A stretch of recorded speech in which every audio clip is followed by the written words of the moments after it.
Hello everyone, कैसे हो आप सभी। स्वागत है आप सभी का प्राची पावर एकेडमी पर। आई होप आप सब बहुत बढ़िया होंगे।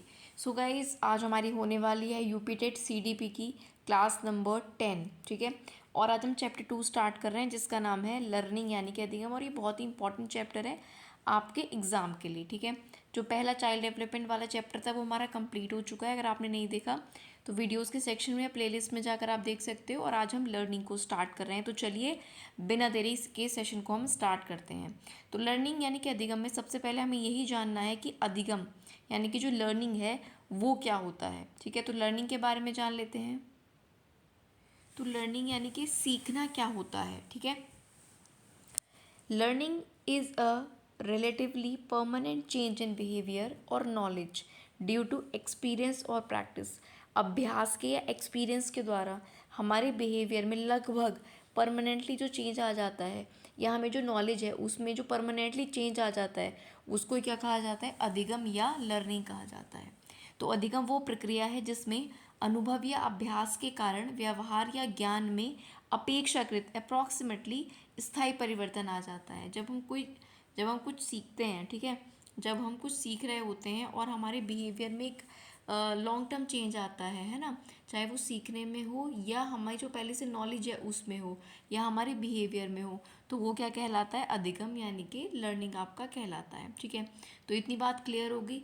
अगले पॉइंट की बात करते हैं। चलिए, अगला पॉइंट है कि अधिगम को हम अनुभवों के कारण व्यवहार में या व्यवहार की क्षमता में होने वाला अपेक्षाकृत स्थायी परिवर्तन के रूप में जानते हैं। तो वही जो हमने ऊपर देखा कि हमारे व्यवहार में ऑलमोस्ट एक स्थायी परिवर्तन हो जाता है, या हमारे व्यवहार की क्षमता में, ठीक है, कुछ ना कुछ चेंज होता है जो कि परमानेंट ही लगभग हो जाता है, वही क्या है, अधिगम है। दैट मीन्स हमने या तो वो एक्सपीरियंस से सीखा, ठीक है, उसको हमने कैसे सीखा, एक्सपीरियंस से या प्रैक्टिस के द्वारा सीखा, तो वो क्या कहलाएगा, अधिगम आपका कहलाएगा। ठीक है, चलिए अब नेक्स्ट पॉइंट की बात करते हैं। नेक्स्ट है जो इंपॉर्टेंट डेफिनेशंस साइकोलॉजिस्ट ने दी है फॉर लर्निंग। तो बहुत ही चारों ये इंपॉर्टेंट है, क्रो एंड क्रो की, वुडवर्थ की, स्किनर की और पावलव की। तो देखिए, क्रो एंड क्रो क्या कहते हैं कि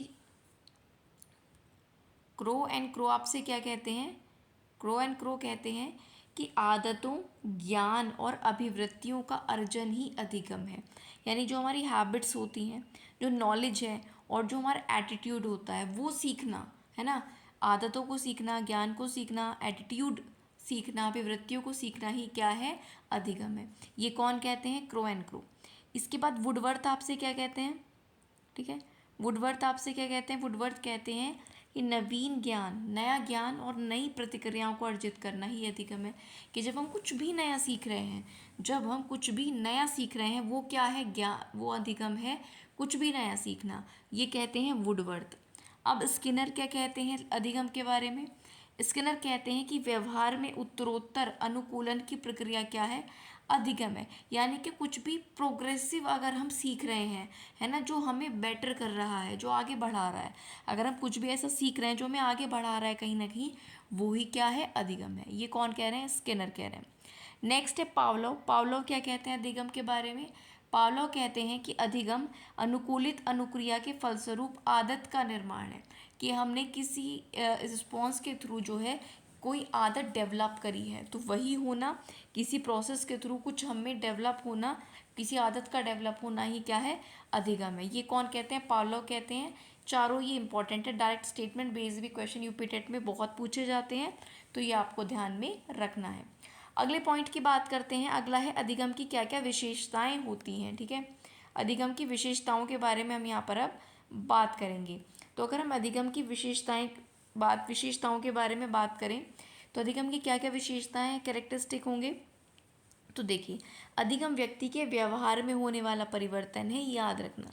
तो अधिगम क्या है, चेंज इन बिहेवियर है। ठीक है, क्या है, चेंज इन बिहेवियर।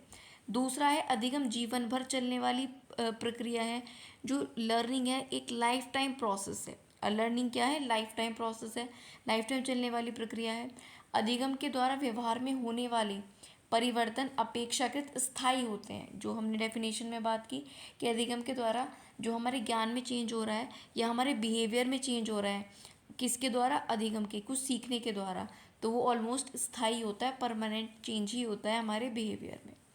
इतनी बात आपको क्लियर हो गई। ठीक है, और लास्ट क्या कहता है, वैसे तो बहुत सारी विशेषताएं हो सकती हैं, लेकिन जो इंपॉर्टेंट है वो मैं आपको यहाँ पर बता रही हूँ। अधिगम जो है वो पॉजिटिव डायरेक्शन और नेगेटिव डायरेक्शन दोनों में हो सकता है। अधिगम या लर्निंग का मतलब सिर्फ ये नहीं होता कि आप कुछ अच्छा ही सीख रहे हो।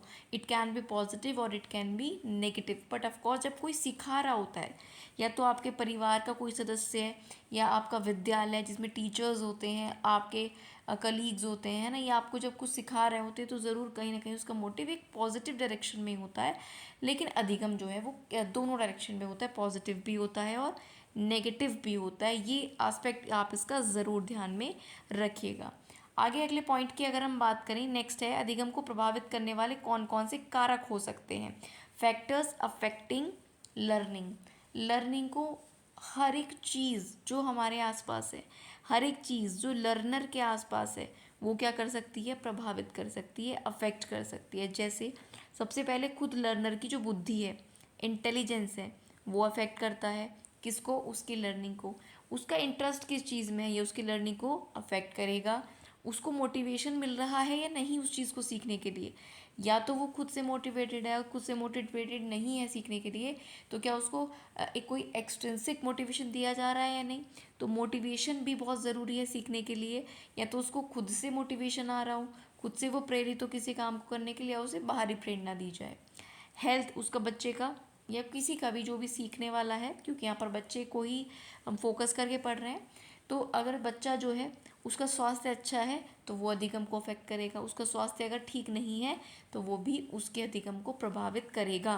टीचिंग मेथड, किस तरीके से बच्चे को पढ़ाया जा रहा है, उसे समझ आ भी रहा है या नहीं आ रहा है, ये सारी चीज़ें किस पर जो है डिपेंड करती हैं, ये भी अफेक्ट करती हैं किसको, अधिगम को।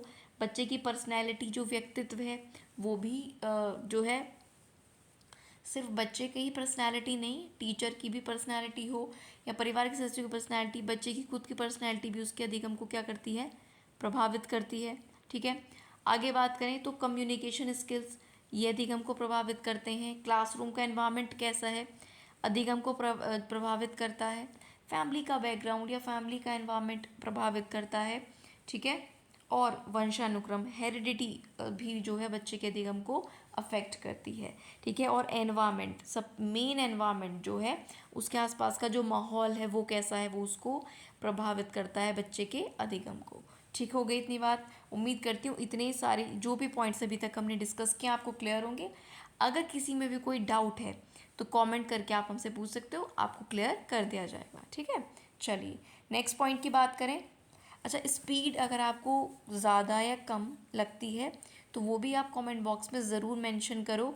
ठीक है, तो उसके अकॉर्डिंग हम ज़रूर अब जो भी चेंजेस हैं वो लाएंगे। देखो, जहाँ पर ज़्यादा टाइम देना होता है, कोई टॉपिक टफ है, कोई वर्डिंग टफ है, उसको एक्सप्लेन करने के लिए मैं जो है टाइम लेती हूँ। ठीक है, जो मेरा तरीका है मैं आपको बता रही हूँ। लेकिन जैसे ये पॉइंट्स हमने पढ़ी, मैंने आपको एक्सप्लेन भी कर दिए, कुछ ज़्यादा डिफ़िकल्ट इसमें नहीं था। ठीक है, तो इसमें जो है ज़्यादा टाइम देने की भी इतनी ज़रूरत नहीं होती, लेकिन फिर भी जैसा आप बोलोगे फीडबैक ज़रूर देना कि आपको स्पीड ठीक लगती है या नहीं लगती है।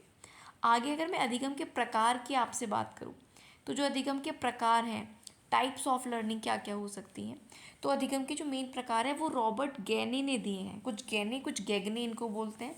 ठीक है, तो रॉबर्ट गैगने ने अधिगम को 8 लेवल्स में जो है यहाँ पर क्या किया है, क्लासिफाई किया है 8 लेवल्स में या 8 स्टेप्स में। रॉबर्ट गैगने ने लर्निंग को क्लासिफाई किया है 8 लेवल्स में। ठीक है, जो कि सरल से जटिल की ओर है, सिंपल से थोड़ा कॉम्प्लेक्स की तरफ वो इसके पार्ट्स को उन्होंने इस तरह से डिवाइड किया है कि वो सिंपल से कॉम्प्लेक्स की तरफ ले गए हैं।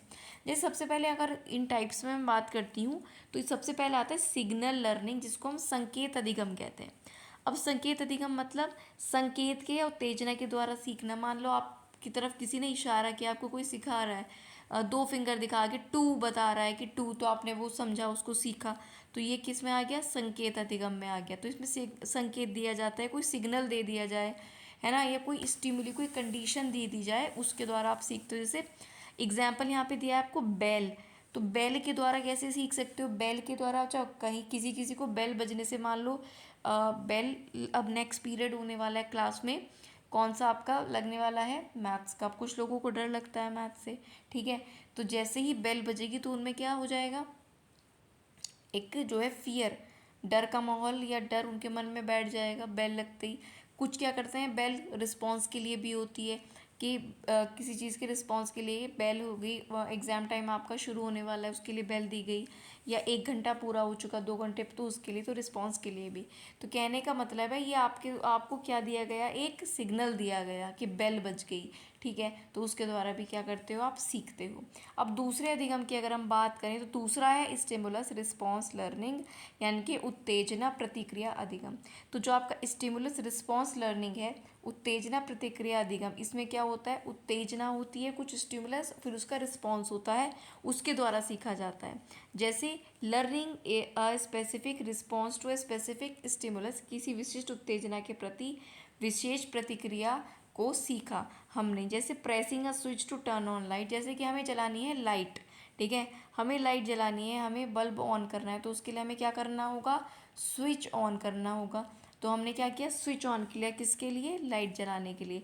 तो ये स्टिमुलस रिस्पॉन्स लर्निंग हुआ, ठीक है। स्टिमुलस इसमें क्या हुआ, स्विच, और रिस्पॉन्स हमें क्या मिला, लाइट ऑन हो गई। क्लियर है। अब एक आता है चेनिंग, श्रृंखला अधिगम आता है। श्रृंखला अधिगम में क्या होता है, connecting a series of actions in a sequence. पहले श्रृंखला अधिगम एक सीक्वेंस में हम सीखेंगे, पहले हमें क्या करना है, हमें ये जानना है, फिर हम उसमें क्या क्या यूज़ करेंगे उसको हमें जानना है, फिर हम उसको करेंगे, फिर हम उस पर चेक करेंगे, इवेल्युएट करेंगे। तो ये एक श्रृंखला अधिगम में आ जाता है, चेन में आ जाता है। जैसे कई क्रियाओं को जोड़कर क्रम में हम सीखते हैं, ठीक है। Steps of solving a problem, किसी, जैसे मैंने भी आपको बताया, कोई प्रॉब्लम हमें सॉल्व करनी है, कोई न्यूमेरिकल, सबसे पहले उसको ध्यान से पढ़ना होगा, फिर उसको छोटे छोटे स्टेप्स में समझना होगा, फिर स्टेप बाय स्टेप उसको सॉल्व करना होगा। तो जब भी कोई प्रोसेस स्टेप बाय स्टेप हो या एक सीक्वेंस में हो तो वो श्रृंखला अधिगम यानी कि चेनिंग में आता है, ठीक है। तो ये आपको उम्मीद करती हूँ चीज़ क्लियर होगी, ये वाला अधिगम क्लियर होगा। अब फोर्थ पर आ जाते हैं, which is verbal association learning, इसको हम मौखिक संबंध अधिगम भी कहते हैं। अब इसमें क्या है, मौखिक संबंध अधिगम में learning words and their relationship, ठीक है, शब्दों और उनके संबंध को समझते हैं। जैसे शब्द है और उसका संबंध है किस चीज़ से, हम वो समझते हैं। जैसे मेमोराइजिंग पोएम, पोएम को याद करना है ना, तो वहाँ पर वर्बल एसोसिएशन हो रही है, हम शब्दों को उसके क्या कर रहे हैं, समझ रहे हैं पोएम में। तो जैसे पोएम को बोलना या उसको बोलकर याद करना, ठीक है, वो इसमें आपका आ जाएगा, ठीक है। समझ आई बात। वर्बल एसोसिएशन में क्या होता है, फिर से समझ लो, इसमें आपका क्या है, learning words and there relation. Words में जो वर्ड्स को हम सीख रहे हैं उनमें आपस में क्या रिलेशन है। मान लो पोएम हम कोई पढ़ रहे हैं, एक एक वर्ड हम पढ़ रहे हैं और उनको आपस में रिलेट करके एक साथ भी तो हम समझ रहे हैं, तो वो होता है वर्बल एसोसिएशन। ठीक हो गई, इतनी बात क्लियर है। अब आपका फिफ्थ आता है डिस्क्रिमिनेशन लर्निंग, भेदभाव अधिगम, जिसको हम कहते हैं, ये वो वाला भेदभाव नहीं है, ये हो गया डिफ्रेंशिएट करके पढ़ना, ठीक है, या समझना, सीखना। जैसे ability to differentiate between similar stimuli, जैसे कोई चीज़ें कुछ सिमिलर सिमिलर सी हैं, उनमें डिफरेंस को समझना हमें आ गया, तो दैट मीन्स डिस्क्रिमिनेशन लर्निंग हो गई। जैसे बड़ा सिंपल सा एग्जांपल है, बी और डी में डिफरेंस को समझना है ना, जब बच्चा बहुत छोटा होता है इनको सेम सा ही समझ लेता है वो, तो बी और डी में डिफरेंस को समझना जो आपका हो जाएगा वो क्या हो जाएगा, डिफ्रेंशिएशन करना, जिसमें आ जाएगा किसमें, डिस्क्रिमिनेशन लर्निंग में आ जाएगा। इसके बाद आगे बात करें कॉन्सेप्ट लर्निंग। कॉन्सेप्ट लर्निंग में क्या होता है, अंडरस्टैंडिंग जनरल आइडियाज़ और कॉन्सेप्ट, जिसमें हम कॉन्सेप्ट्स को समझते हैं, किसी भी अवधारणा को समझते हैं। मान लो हमने एनिमल की अवधारणा समझी, मैथ्स में हमने सर्कल का कॉन्सेप्ट समझा, साइंस में हमने किसको, एनिमल को समझा, एक टॉपिक को ले लिया, या प्लांटी को हमने ले लिया, ठीक है। तो किसी भी कंसेप्ट को समझना कंसेप्ट लर्निंग में आएगा। क्लियर हो गई इतनी बात। आगे हम बात करें रूल लर्निंग, जिसमें हम नियम को सीखते हैं। तो जब किसी भी चीज़ का नियम सीखेंगे, किसी भी चैप्टर का या किसी भी टॉपिक का कोई नियम हम सीखते हैं, तो वो आपका किस में आ जाता है, रूल लर्निंग में। Learning rule and applying them, rules को पहले लर्न करना या समझना फिर उनको अप्लाई करना, ये रूल लर्निंग में आ जाता है, ठीक है। ग्रामर के रूल्स को पहले हमने समझ लिया फिर सेंटेंसेस में अप्लाई कर दिया, या हम क्या याद कर रहे हैं, फॉर्मूलाज लर्न कर रहे हैं, मैथ्स में रूल्स को लर्न कर रहे हैं, पढ़ रहे हैं, फिर उनको क्वेश्चंस पर अप्लाई करना, तो वही रूल लर्निंग में आपका आता है। और last but not the least इसमें आपका 8th आ जाता है प्रॉब्लम सॉल्विंग का, ठीक है। समस्या समाधान अधिगम इसमें आता है। तो समस्या समाधान अधिगम की बात करें तो इस हाईएस्ट लेवल होता है गैगनी का, जो ये 8 लेवल का लर्निंग स्टेप्स हैं, 8 जिसमें स्टेप्स होंगे, ठीक है। ये हाईएस्ट लेवल है क्या, प्रॉब्लम सॉल्विंग। लोएस्ट लेवल भी आपको याद रखना, इसमें हमने संकेत अधिगम पढ़ा था, ठीक है। और हाईएस्ट क्या है, समस्या समाधान अधिगम। ये लोएस्ट और हाईएस्ट ये दो तो ज़रूर आपको याद रखने हैं। और ये भी याद रखना है कि टोटल गैगनी ने कितने टाइप्स दिए हैं, स्टेप्स 8 दिए हैं, ठीक है। तो समस्या समाधान में क्या होता है, using rules and concept to solve problem, किसी भी प्रॉब्लम को सॉल्व करने के लिए रूल्स और कंसेप्ट का यूज़ करना।